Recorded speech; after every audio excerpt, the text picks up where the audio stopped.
next to her, Caitlin is here. She is, she's part of Journey. And those of you who know Journey as the program that we have at Mountain Trail for our 7th and 8th graders, it is a semi-self-contained middle school program. We have class, and then we also have Journey. So she's here to talk about that level.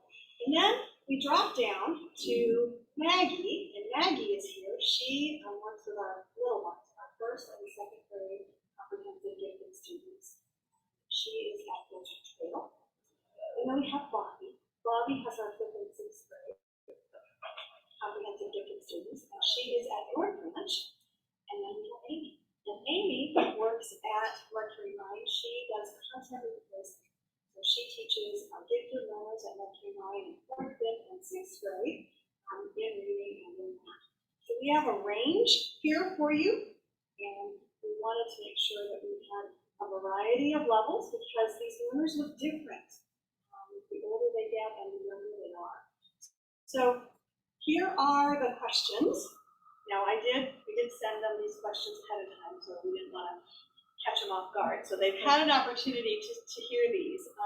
But we're going to start with my favorite question to ask teachers who work with gifted kids, and that is if you could share just one word of how you would describe gifted learners, what's the one word you would give?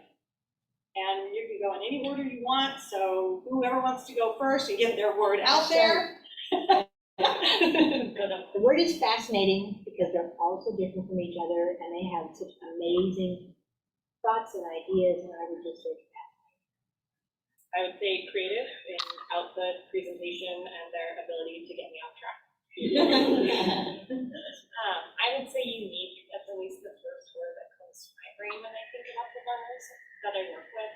They're unique in their perspectives, they're unique in their personalities, and I think they're unique in what they bring into their classroom. I would say beautiful. They're beautiful minds. No matter how many years I work with these kids, all of those words I think it's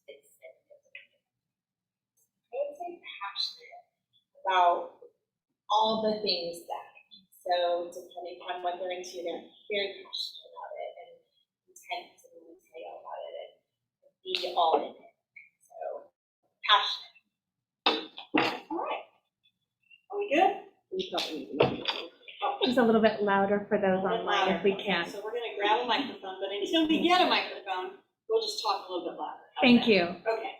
So, question number 2. I want you to think about your favorite experience in teaching gifted learners. What's your favorite experience? I know for some of you that have worked with gifted learners over the years, you probably have a number of things that pop in your head. And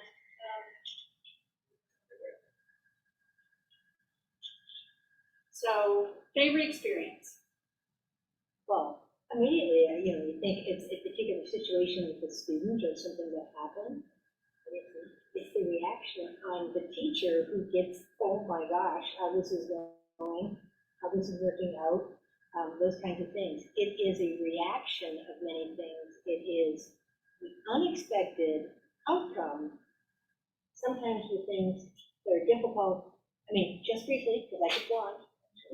I had a kid who was so upset walking across campus, and some other kid just develops this form of post for the shade structure. And I'm thinking, oh, this is sending off. And he says, I can build the perfect C. And he goes over and he lobs it, and it's the perfect C. He says, you know, I think I'm okay. I'll just go back to dance. I went back to dance. I know, I went back to your class, and I went, oh, it's great. I mean, those are the fabulous things that you never could foresee. And they happen all the time. Awesome. At my age group with middle school, collaboration is the thing that's always the most fun to see. Prior to, they're usually much smaller groups, and we've done whole class projects where there's 25 to 30 kids working on one assignment, and watch them try to figure out how to collaborate effectively with people and figuring out each other's strengths and weaknesses in a way to work together to come up with something new is amazing. And I just kind of set a topic and let them run wild with it, and they come up with the most amazing and absurd things simultaneously, so it's always great fun. Awesome.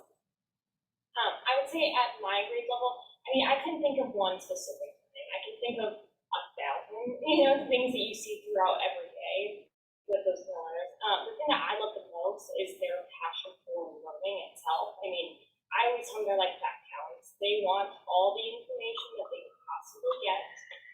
It's the,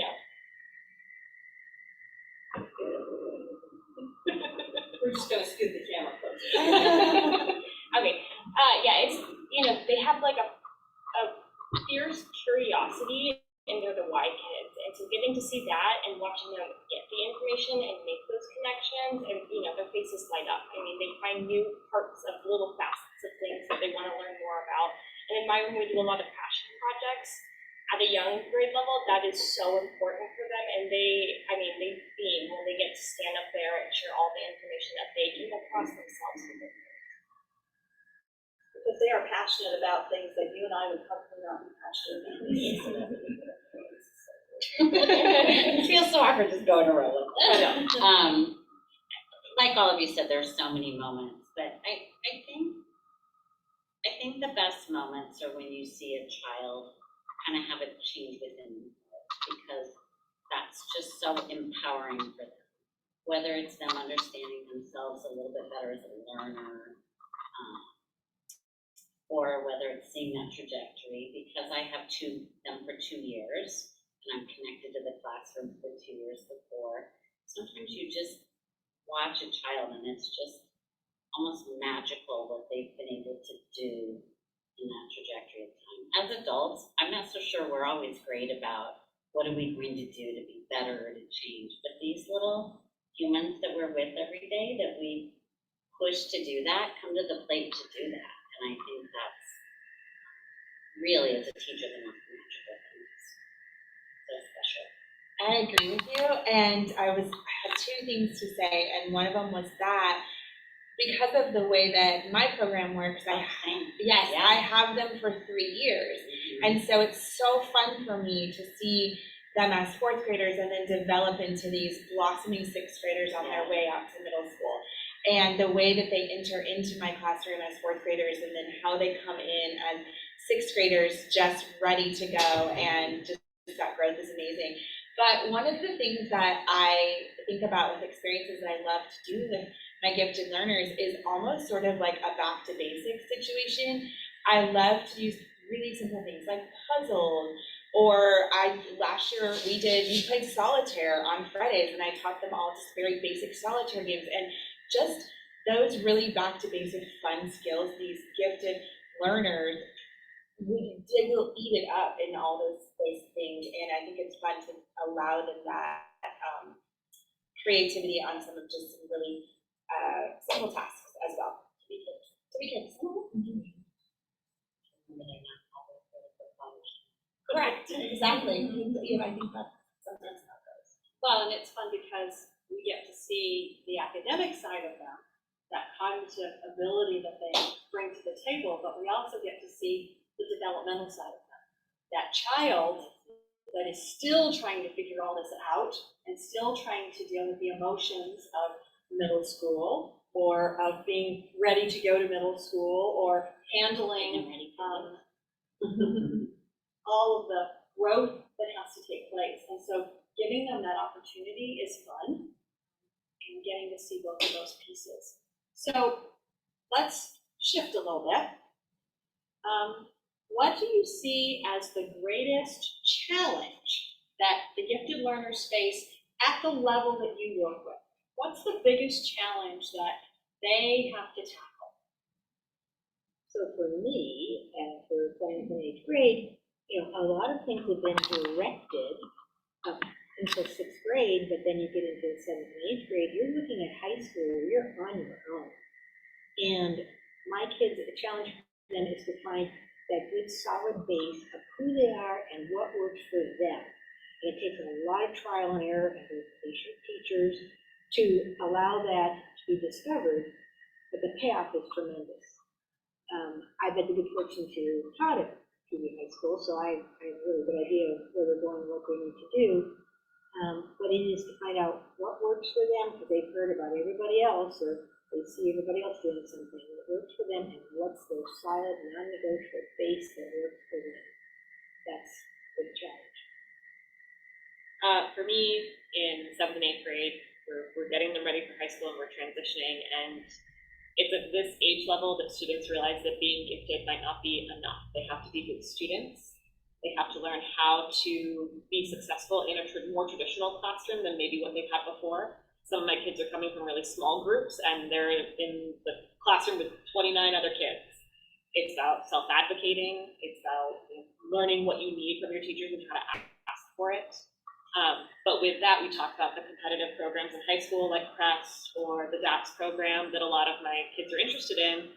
And the gifted kids who are slacking off and getting B's or C's might not get the letters of recommendation that gen ed kids who are working their butts off getting A's all the time. They might be looked at a little differently because we're seeing effort versus just talent. Sometimes talent isn't enough. We need to be able to put in that effort too. And that's what we kind of try to instill in our gifted kids in 7th and 8th grade, that it needs to go beyond I'm smart. You have to be able to explain it and prove it to a teacher. You have to show that you're willing to put in the effort that you need to do. We talk with gifted kids a lot about giftedness does not equal effortlessness. You still have to work at it.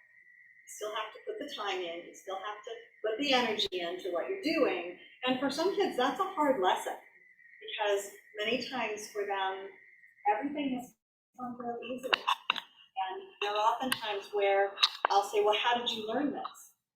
I don't know. I just know it.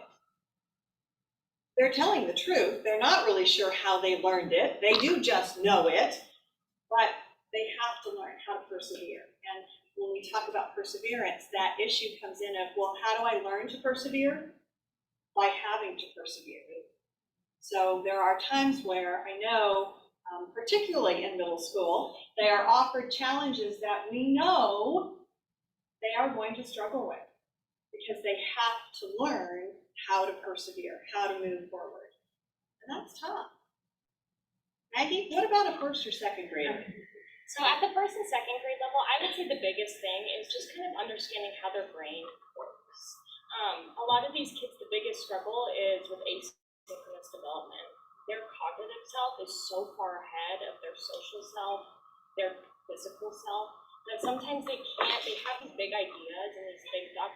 They have no way to know how to channel it into what they're actually trying to have as their output. So this could be, on an assignment, they have this huge idea. They don't have those skills yet to record that huge idea and to organize it into their thoughts. Socially, they may only see their point of view. They really struggle to see their friend's point of view because That stops after 1st grade. yeah, we work on it in 1st grade. Yeah, so you see a lot of stuff like that. In our class, it's very helpful for them to kind of, instead of focusing just on, skill repetition, it's teaching the skill, it's teaching how to use that skill. That's the piece of the puzzle that sometimes is not explicitly taught, but really needs to be with them, and focusing on, those social skills and how we can kind of reason through those different ideas. I have 6th graders, so it goes without saying that they're all going through. Which, is really real when you're that age, and to remember that just that kind of funky hormonal balance or imbalance is very real for them. It's very real for them.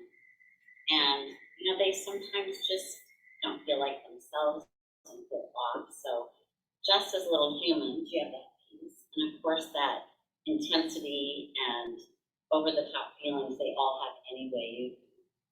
It could kind of be a train wreck, so there's just lots and lots and lots and lots of talking about that. So I think just because of that age, but I think there's the other piece I would mention is I think it's kind of the age where they're needing to fire their parents from being kind of their partner all the time. I know one of my slides at my parent night is just the word autonomy, because they really need that. They can't go to you and be successful.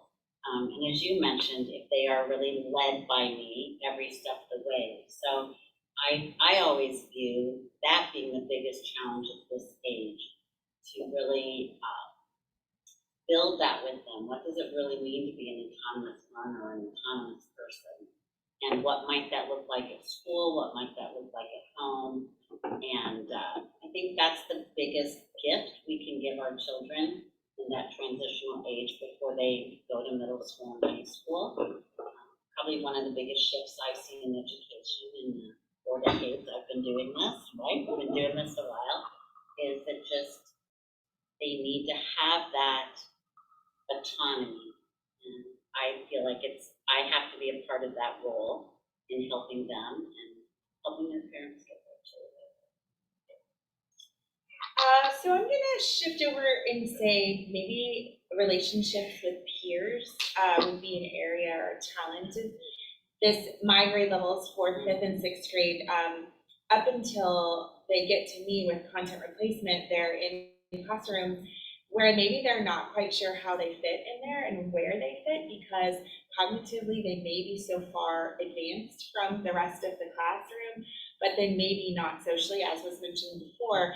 And so what does that look like, and how do they fit in, and what are those friend relationships like? But what's so fun for me is then when they get to come to my classroom for both reading and math, all of a sudden now we're all the same in one location, or more closely the same in one location. And so all of a sudden it's sort of just like this collective, okay, like I'm now with my people all together. And it's really fun to see that interaction then happen in almost like a safe space.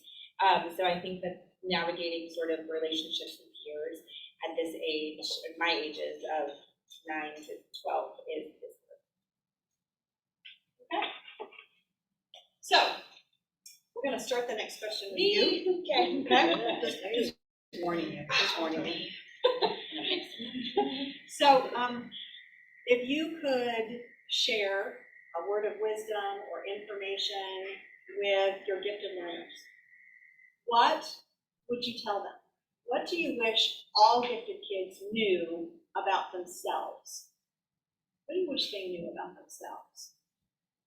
I want them to believe in themselves, that there's nothing that can be presented to them that they can't figure out, that they have the ability and what's necessary to thrive in any situation. It may not be an easy situation, they may have to work at something, they may have to persevere, but they are so capable and so unique in what they have to offer.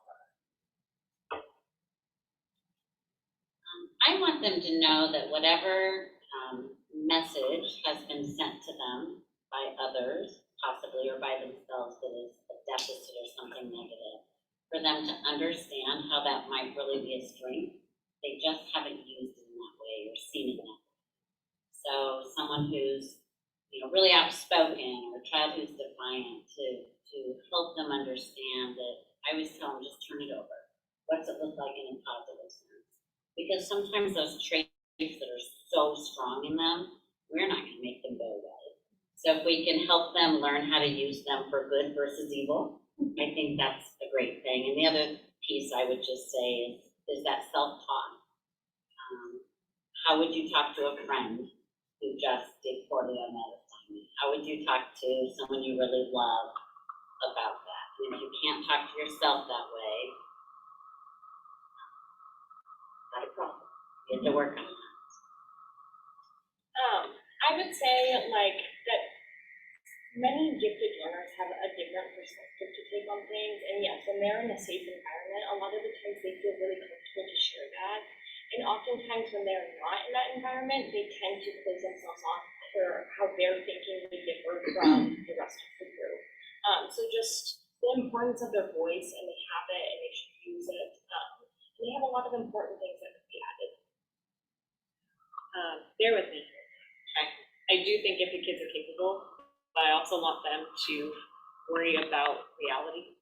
In 7th and 8th grade, we hit a lot of really difficult topics for gifted kids who have such a strong sense of social justice. We talk about the Holocaust, we talk about Japanese internment camps, we talk about racism, there's some really big concepts. And gifted kids have been told that they're very capable, and they are, but they sometimes interpret that as, I'm responsible, I have to fix these things. And giving them that dose of reality that this isn't on you to fix alone, this is a generational thing, you are one piece of a gigantic puzzle, is something that a lot of them need to hear, because they are smart and they are intelligent and they can change the world, but it's not their responsibility to do so. And that, for them, is sometimes a overwhelming concept for them to grasp. They are told that. Yes. Yeah. And by, probably not. In a positive way, But, yeah. but often even by parents, they're often told it's on their shoulders. You can do anything, you could do everything, and they hear, I have to do everything, I have to fix it. And they just get really down on themselves for not being able to fix institutionalized racism, which is, kind of a big concept, but those are conversations we They have will in lose eighth grade. sleep at the age we teach over Absolutely. these notions of ideas, of how they will even We're running out of fix it as they get older. Oh, Yeah, No sleep, yeah. no sleep.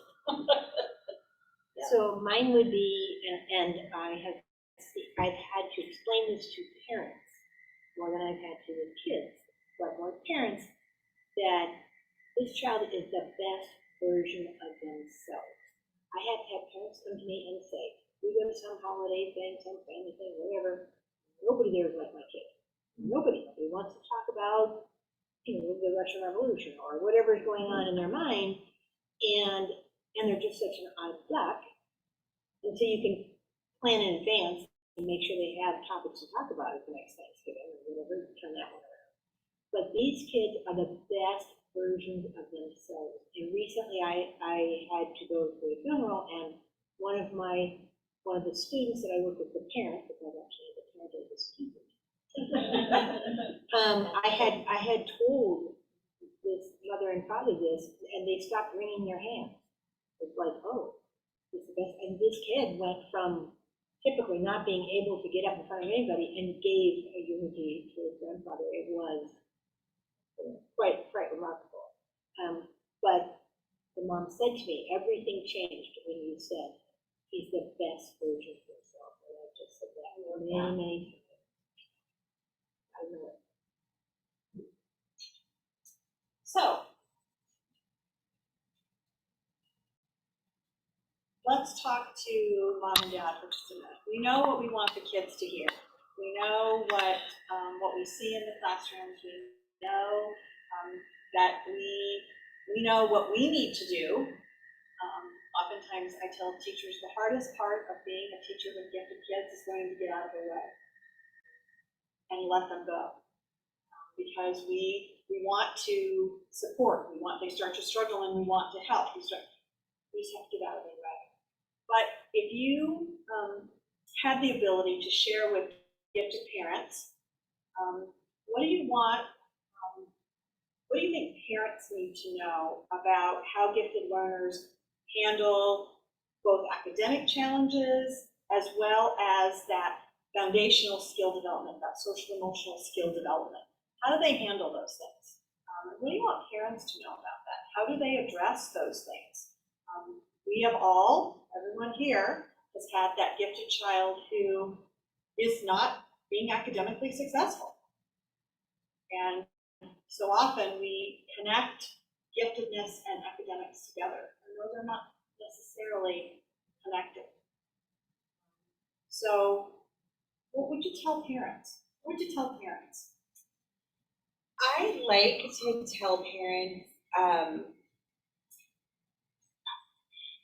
oh gosh, this is a really loaded question. It is. It's really hard. It's kind of like, how long do we have? I know. I feel like one of the biggest things that I can help gifted students with is self-advocacy about their academics, and with that, they sometimes have to live in a space where they don't have it all done correctly and they don't know what to do, but they have to figure out how to fix that and how to ask for help and how to redo something if it's not done correctly. And in order to do that, we have to be able to tell parents it's their job, not your job. And I have had to tell parents, I do tell parents, want you to email me if it's appropriate, but I actually don't want you to email me. I want your child to email me. And if the child misses an assignment and then they go and they do it, they need to follow up with me and say, Mrs. Smith, I have done this assignment, can you please grade it? Or whatever the case is, because I think that those simple advocacy skills are sometimes very difficult for these gifted learners. And as parents, I'm a parent of a gifted learner myself, and you just want to do and help and solve, and it's so quick for me to send an email and it'll be fine. And it is fine, but at the same time, we're taking away that opportunity for them to grow in that area. And it's okay. I do say, I'm with 4th, 5th, and 6th graders, so I do say, now some of you cannot say this, nobody's going to college tomorrow. Like, it's okay if they have a missing assignment or if their midterm grade is not an A. They will be fine. But what are we going to learn from this? And so I think that that's probably one of the toughest conversations that I end up having to have with parents. And it's a harder conversation with my 4th graders. And by the time my 6th grade parents are there, they come into curriculum night and they're like, hey, Mrs. Smith, like, we doing the same thing? I'm like, yeah, we're good. They're like, okay, great, see you later. And they're out the door. And it's because I got them all trained, right? So so that's sort of my 3-year hump that I get the opportunity to have it, that maybe some of you don't. But I think that's kind of where I would be, is that it's okay for a child to go through this and help them learn the skills that they need to advocate for themselves, because it will come in so handy down the road. So it's okay to fail? Totally. I And just want to make sure everybody Yes. knows it's okay to fail. It's okay Yeah. to make mistakes. yes. And sometimes I this actually happened just the other day. I had a student come to me and they just kept saying, but I don't understand. Like, it just wasn't going the way they wanted it to go. And I finally just said, okay, well, what do you want me to do to help you? Like, zero answer. They had no idea what to tell me. And I said, okay, well, I'm here to help you when you tell me what you need. And that was really tough. That was really tough. So I think that's sort of what I would encourage parents to allow their child to sit in. Yeah, We're good with this sort of. Really, a little what you said right at the very end with helping. One thing we do in our classroom for one another, and that I think works for them at home, is when there's ever any kind of issue, whether it's social or emotional or academic, do you need my help or do you need me to listen? Which of those two things do you need? I wish I had learned that better as a teenager. I probably would have been happier in my marriage, really, truly. Do you need my help or do you want me to listen? Because sometimes we're fixers. And I think that we have to remember that our adult self is more capable of fixing than our 10-year-old self was. But we're trying to raise these humans to be able to do all of these things. And I think that mode where, when you have a gifted child, you're probably a gifted adult. And so you're bringing all of this to the table. And you have to step back and know how to guide rather than do for, which is essentially what you were saying. I think that's important. And I think the other piece I would add is when COVID happened, I saw such a beautiful thing happen with my students. I stayed online every day that 4th quarter. I missed the memo. We weren't supposed to do that. We just stayed together every day. And I saw students who had been so stressed or kind of quiet, just like out of themselves. It was because they had to get to time. They weren't going to their structured activities 6 days a week. They weren't structured from 3:30 until bedtime. They weren't being told what to do all day by me and then all evening by parents.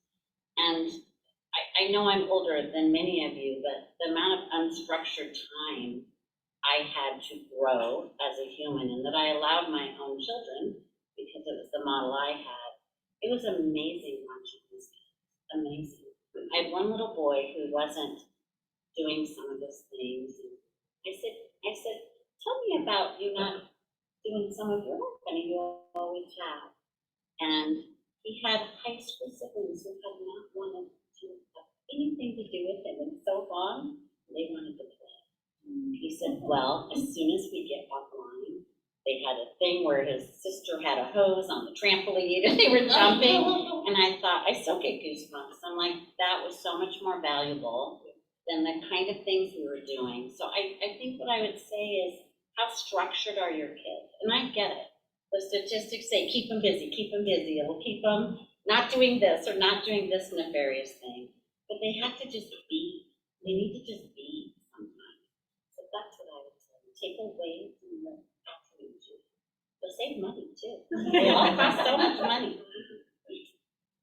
So mine, I mean, is very focused on the 1-2 level of kind of building those foundational skills of how you meet challenge, how is there like a, systematic way for these kids to deal with those things, because it's true. I mean, a lot of gifted kids are perfectionists. I've had students who would not take a paper home if they got any more than one wrong. And that's at the first and second grade level. Right, it starts young, or they see it as, even if it comes home and it seems like, oh, you got 3 wrong, that is so awesome, you did such a great job. Well, those 3, they are so fixated on why they got those wrong. Sometimes they're not going to try again. That's it. They, that's the cap. They were wrong and they don't want to be wrong ever again. Sometimes they're just zoned in on that information. How could I have gotten that wrong? What is right? How is that right and I'm wrong? And so they really can fixate on these different things. And you see a lot of it starting very young. In my class, the biggest thing I teach is like action plans of what do you do when that happens? Because it's going to happen. It's going to happen to everyone. And despite what anyone else says, like how you feel in that is really important to be aware of and to make steps to move forward. So we say, first you need to identify what the problem was, what was upsetting about it. Next, you need to see how you can help yourself, or who do you need to find in order to get help for it. And then you need to try, and that might not work. And I always tell them it's a cycle. So you find one, try it, doesn't work, you're going to have to start again. And just building that foundational skill. I mean, as adults, that's what we do. If a problem comes, you look for a solution, you try the solution. It doesn't work, you throw it out and try a new one. But building that gifted learner from a young age is like crucial, especially when they first grade. Kind of similar to that. Mine was self-advocacy, and then you took a side to think about it. Oh, No, but it's a different grade level. It's all good. Grades do not equate value, and that kind of goes both ways in 7th and 8th grade. So we have the kids who have been rewarded for doing so well in younger grades, and you're so smart and wonderful job, and then they start missing some in 7th and 8th grade because the content is more challenging, it's more application than memorization, and they really begin to struggle, and then they equate that lowering grade with a lowering of their own value, which is wildly incorrect. So overcoming that, and again, it's not necessarily the parents are home saying, how dare you get one wrong, it's we're rewarding them because they're doing so much right that when they start getting things wrong, they feel like they're no longer deserving of that reward. So it might not come across from parents, but kids interpret it that way. Alternatively, I have a lot of very smart kids who talk about how smart they are. I'm thinking of one in particular who ran around my room saying, I have an IQ of 132. Fantastic. Can you have a conversation with somebody? You can have all the answers to life problems, but if you cannot communicate that effectively in a way that doesn't sound like you're condescending to somebody else, if you are unable to collaborate and come up with better ideas, your intelligence dies with you.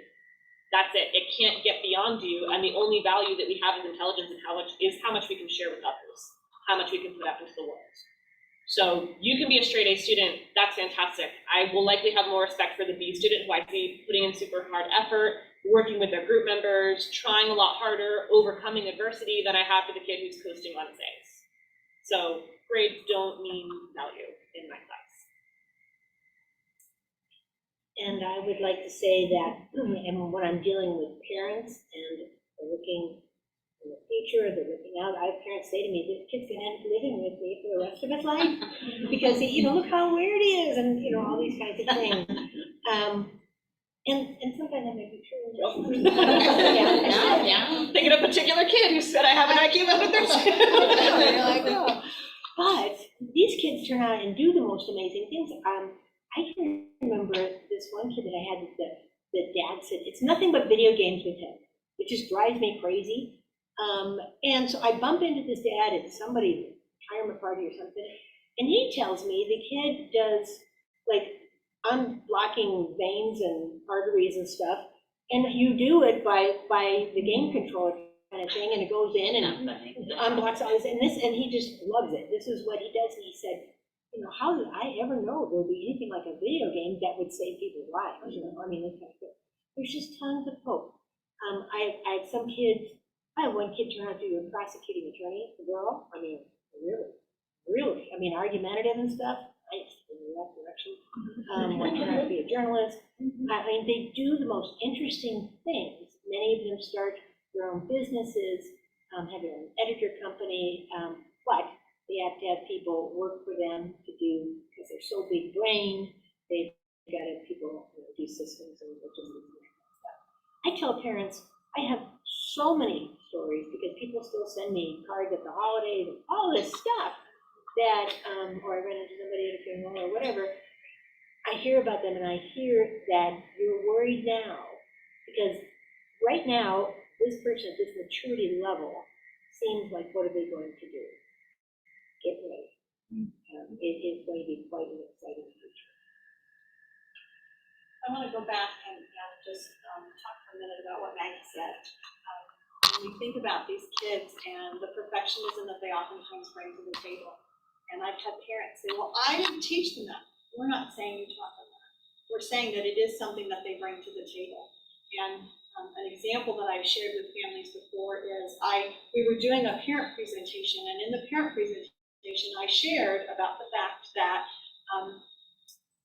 without meaning to, as parents, and I was guilty of the same thing, the child brought home a quiz and they had missed 3. They'd done very well, but they missed 3. And instead of saying, wow, look at all the ones you got right, we go, oh, hon, that's a bummer, we studied those 3. We just negated all of the correct answers. And we were having that conversation in a parent meeting, and a parent who was sitting in the meeting said, I sat there and I thought, oh, what kind of a horrible parent says things like that? She just couldn't imagine a parent being that rude, and how dare you do that to your child? And she said several weeks later, her husband was out of town and her daughter came home, and she had a paper that she had obviously put a great deal of effort into, but it was not a perfect paper. She had missed several on the paper. And she said to her daughter, let's put this on the refrigerator so when Dad gets home you can show him. And she said her daughter took it and crumpled it up and threw it in the trash can and said, Mommy, 100% go on the refrigerator. That's not 100%. Only perfect papers go there. She said, I stood there and thought, I taught her that. I didn't mean to teach her that. It was not my intent. But she said, as I was thinking of the types of things that we put on the refrigerator, they were her star papers. They were her 100%. They were her, and she said, without meaning to, I taught her that if it's not perfect, it's not worth celebrating. And I didn't mean to. That isn't what I intended. So many times, we don't intend to do that. But we have to remember, what is that child internalizing? And sometimes what they're internalizing can really come back to hurt them later on. So we have to kind of think before we speak sometimes. So, last question, and this is the toughest one for me, okay? This is a hard one. So we're going to start in the middle. Thank you.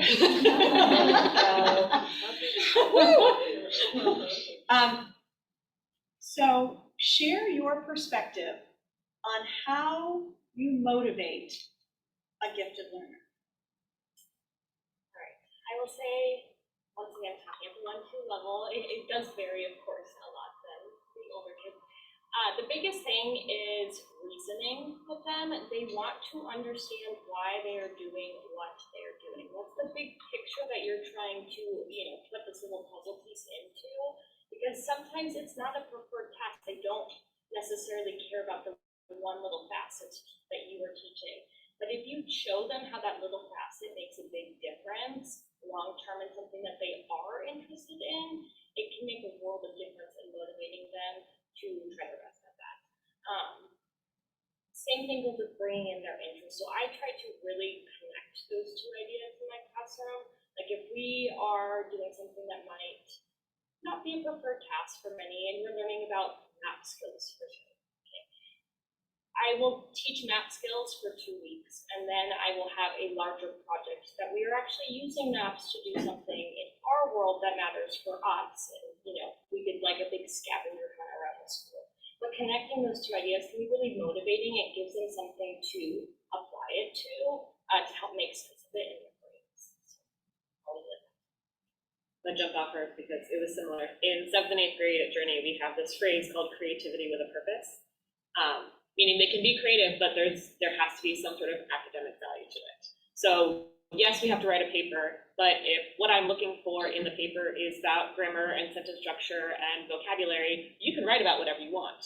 If I'm asking you to tell me about theme, maybe you're not doing it in a paper, maybe you're doing it as a presentation or a one-act puppet show or a commercial for a college that's made up, but it's designed around one of the characters in the play to talk about the theme of the play.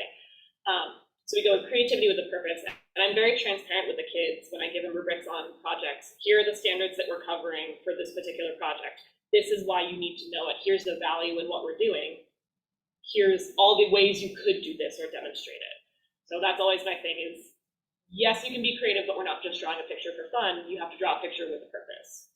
You have to be purposeful with what we're doing. So it is strengths and interests. You play to kids' strengths and interests.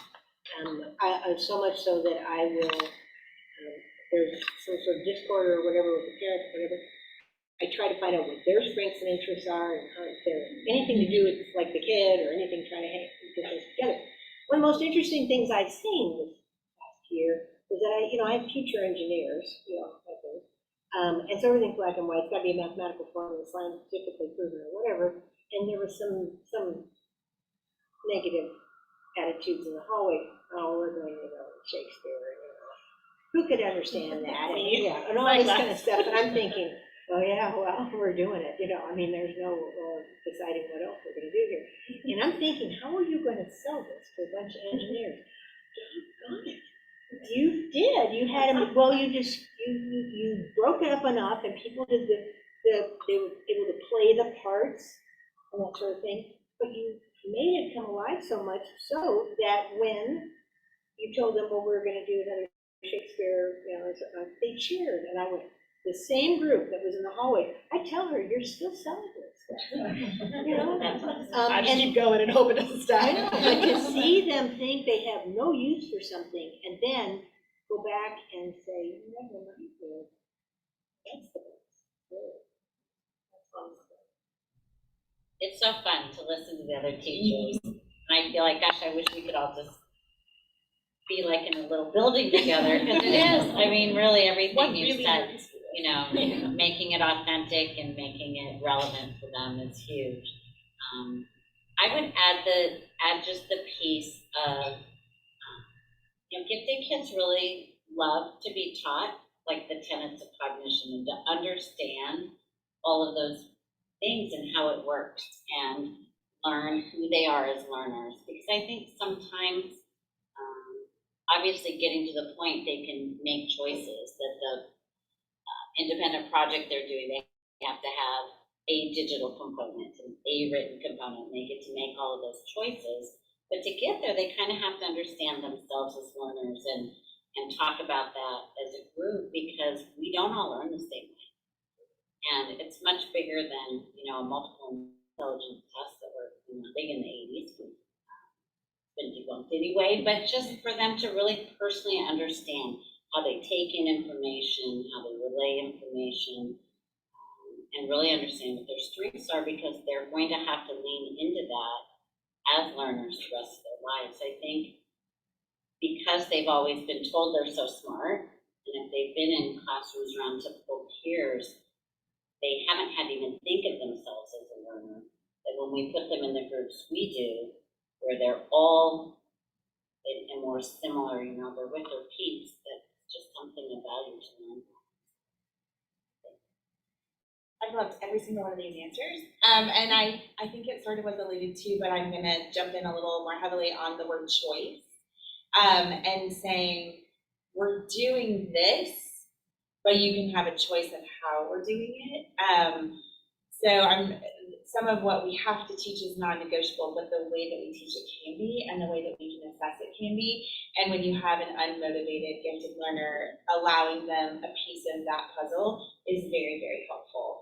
As it is really just good teaching for children, but I think that with a gifted learner, it is even that much more important to them. And maybe it's not going to be that choice every single time. Maybe it'll be different choices, or maybe this time there is no choice. But if they know that within the environment and within the learning that's going to be happening over the course of the amount of time that they're with us, that will be part of their everyday process, then on those non-preferred tasks, as you say, they may be willing to buy in a little more quickly, knowing that down the road they're going to get that choice somewhere else.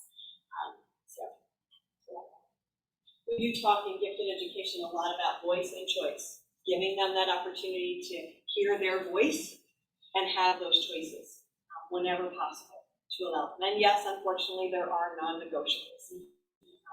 And they have to learn that some things are not negotiable, but oftentimes there are ways that we can give them that opportunity for the voice and choice.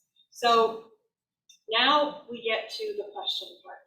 So any questions that you have or that people have online that they would like to ask, please remember that due to FERPA guidelines, we can't answer specific questions about your specific child. So just word the question like it's any, and we'll do our best. So, yeah, a friend of mine. Does anyone have a question that they would like to ask the group? Just like your children. Yep. Nothing to say ever. Usually say it's quiet work time and then And then they have have lots of questions. questions. Yes. Sometimes I'll say you have 3 minutes, you just talk. I'm gonna get ready. No, I have nothing to say. Yes? What recommendations do you have when dealing with multiple siblings who may not have been identified as gifted, or perhaps not yet? Ladies?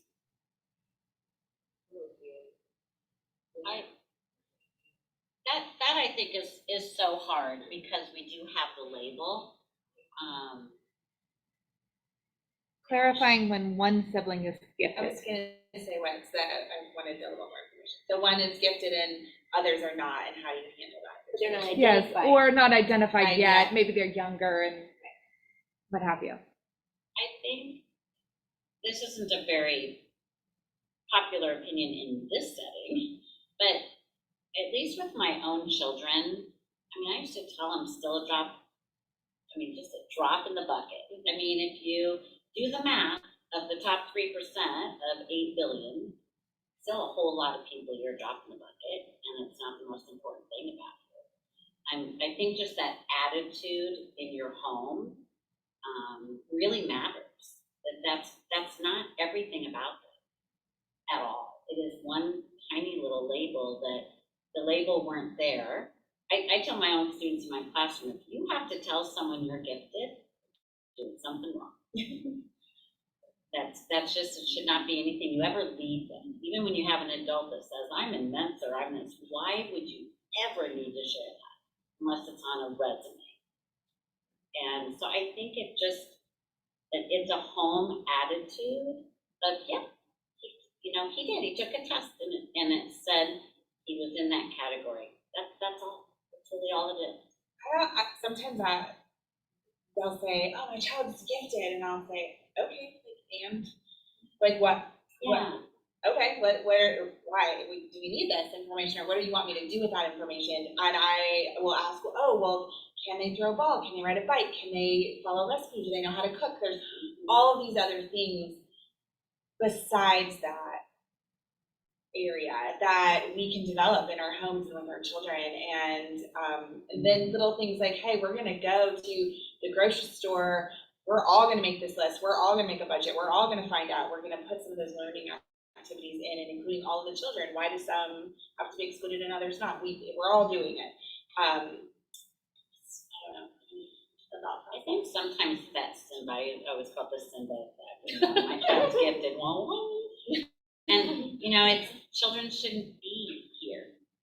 They should be loved and feel safe and adored and celebrated, but they shouldn't be here, not by their parents. And I think that's a dangerous place. And if you're putting your gifted child there, I think it's a dangerous place. Well, I often talk with kids about all that giftedness means is not that your child is any smarter than any other child. All gifted means is that you process information differently. Just like a student with a learning disability processes information differently. Or a student who has musical talent may process information differently. Giftedness is about processing information. And as a gifted learner, you process information differently than other learners, which is why you many times need to be taught differently. But it doesn't make you any better than, doesn't make you any smarter than anybody else. You simply learn differently. And because there's a difference in the way you learn, we need to make sure that we support you, just as we would support any other learner who learns differently. I have taught in a traditional classroom and in a gifted classroom. My class is just as differentiated now as it was 8 years ago when I taught in a gen ed class. I would agree. It's just a different learner. We had a thought and I lost it already. We'll be back. We'll come back in a minute. This parent online wants to say that they appreciate the advice very much and thank you. Oh, I remember now, because it was last year. Of course I remember. Speaking of advice. I overheard some kids, this was way at the beginning of the year, and we were trying to inform them. It was an 8th grade class. I was new to that particular group, and they had been going on and on about how smart, how gifted, how whatever. And I heard a disparaging remark about SPED kids. And I was like, you realize you are also SPED kids. You are a different spectrum, but you are still SPED kids. The education you are getting is special and differentiated for you. Therefore, you are SPED as well. We are not better, we are different. That's it. So, remember. And in many states, you would fall under the special education umbrella, depending on the staging. A question about gifted testing. I remember my child last took the gifted education test in 2nd grade. Are students given gifted assessments again in later grades, or is 2nd grade the last time they are given that assessment? So in Paradise Valley, we blanket test or universally test 2nd graders. And we do that as our means of making sure that all learners have an opportunity and that we don't miss learners. However, we also offer testing 3 times a year as required by the state. So a learner may be identified as a 2nd grader and not ever take another test again because it isn't needed. Once you're identified as a gifted learner, that identification stays with you. Equally, I might have a learner who takes the assessment and they're not identified as a gifted learner, but their teacher, their parents see those gifted qualities in them, and so they may register their child for testing, say, in 3rd grade, or in 4th grade, or in 5th grade.